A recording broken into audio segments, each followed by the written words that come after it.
حضرت مالک بن دینار فرماتے میں نے 60 حج کیے. ایک حج کے موقع پر میں نے بڑا رش دیکھا, لاکھوں کا اجتماع ہوا. میری باتوں کی سمجھ تو آ رہی ہے نا آپ دوستوں؟ جو نہیں بول رہے انہیں بھی آ رہی ہے نا؟ اللہ جزا دے. کہتے ہیں لاکھوں کا مجمع تھا تو میرے دل میں خیال آیا, میں نے کہا اے اللہ اتنے لوگ آئے ہیں, ان کا حج قبول بھی ہوا ہے کہ نہیں؟ فرماتے ہیں میں سوچ رہا تھا تو رات کو نا خواب میں نے کسی کہنے والے کو کہتے ہوئے سنا کہ سب کا قبول ہو گیا. بلخ کا رہنے والا محمد بن ہارون بلخی ہے, اس کا حج قبول نہیں. فرماتے ہیں شہروں کے علیحدہ علیحدہ خیمے لگتے تھے. اب بھی آپ حج کرنے جائیں تو پاکستانیوں کی رہائشیں علیحدہ ہوتی ہیں, انڈین کی علیحدہ, بنگلہ دیش کے علیحدہ, مصری, یمنی, سب لوگ علیحدہ علیحدہ رہائشیں ہوتی ہیں, جھنڈے لگے ہوتے ہیں ملکوں کے. کہتے ہیں میں نے سویرے اٹھ کے ڈھونڈنا شروع کر دیا,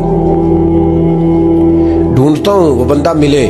کہتے ہیں جہاں بلخ شہر کے لوگ رہتے تھے وہاں چلا گیا تو میں نے لوگوں سے پوچھا تم میں محمد بن ہارون بلخی کون ہے؟ لوگ کہنے لگے وہ تو بڑا نیک آدمی ہے, پرہیزگار ہے, بڑے بولے بالے, بڑے اللہ والے, ریاض آپ کو بس ہم ہی جانتے ہیں, وہ تو بڑا نیک ہے, پرہیزگار آدمی.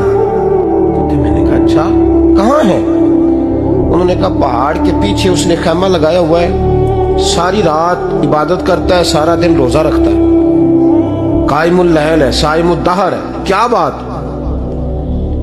فرماتے ہیں میں ان لوگوں کی بات سن کے حیران ہو گیا کہ مجھے کیا بتایا گیا, یہ کیا کہہ رہے ہیں؟ فرماتے ہیں میں پہاڑ کے پیچھے گیا.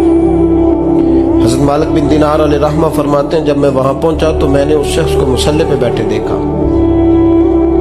کثرت عبادت کے آثار اس کے وجود پر نظر آ رہے, سیدھا بازو اس کا کٹا ہوا تھا.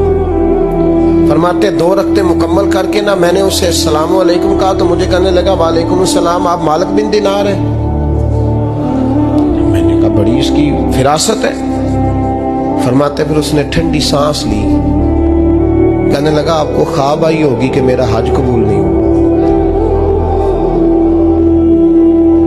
فرماتے ہیں مجھ پر اور بجلی گری کہ کیا کہہ رہا. میں نے کہا یار لوگ بھی تیری تعریف کر رہے ہیں اور تیری بصیرت بھی بڑی ہے, تو یہ ماجرا کیا ہے؟ کہنے لگا آپ نہ پوچھیں.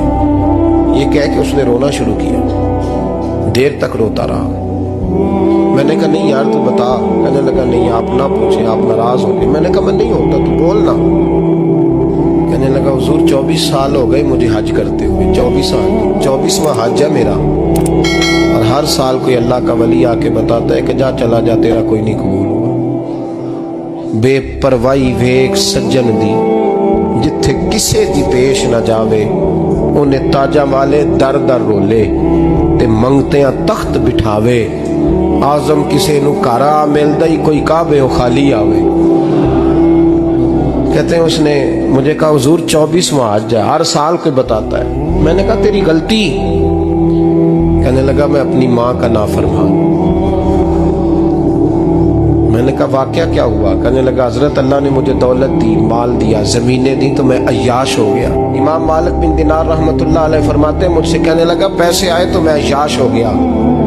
رمضان کا مہینہ تھا, عصر کے بعد میری اماں افطاری کی تیاری کر رہی تھی. میں گیا, میں نے کہا شراب پی ہوئی, اماں روٹی دے. تو اماں کہنے لگی شرم کر, شرم کر, روزہ رکھا نہیں تو جنہوں نے رکھا ہے ان کا تو خیال کر. کہتے اماں کی بات کا مجھے غصہ لگا. میں کہا کرتا ہوں بد نصیب ہے وہ بیٹا جس کا باپ اس سے بات کرتے ہوئے ڈرتا ہے کہ پتہ نہیں کہاں سے بولے گا. بد نصیب نہیں وہ بیٹا جس کی ماں اس سے بات کرتے ہوئے سہم جاتی ہے کہ پتہ نہیں کون سی بولی بولے گا. بد نصیب نہیں کہ ماں باپ بھی جس سے کھول کے بات نہ کر سکے. حضرت مالک بن دینار سے کہنے لگا اماں نے جب کہا نا شرم کر تو مجھے غصہ آیا, میں نے ماں کو تھپڑ مارا اور میری ماں جلتے ہوئے تندور میں گری. لوگوں نے مجھے پکڑ کے اندر بند کر دیا کمرے میں. ساری رات میں شور سنتا رہا پر نشے میں دھوت رہا. سویرے آنکھ کھلی تو میری بیوی بیگ باندھ رہی تھی. میں نے کہا کہاں جا رہی ہو؟ کہنے لگی جو ماں کا نہیں بنا میرا کیسے بنے گا. میں نے کہا میری اماں کا وہ تو لوگوں نے رات کو ہی دفن کر دی جنازہ پڑھ کے. تڑپ کے کہنے لگا مجھے کیوں نہیں بتایا؟ تو کہتے ہیں لوگ کہنے لگے تیری مرتی ہوئی ماں کہہ گئی تھی اسے میرا منہ نہ دیکھنے دینا.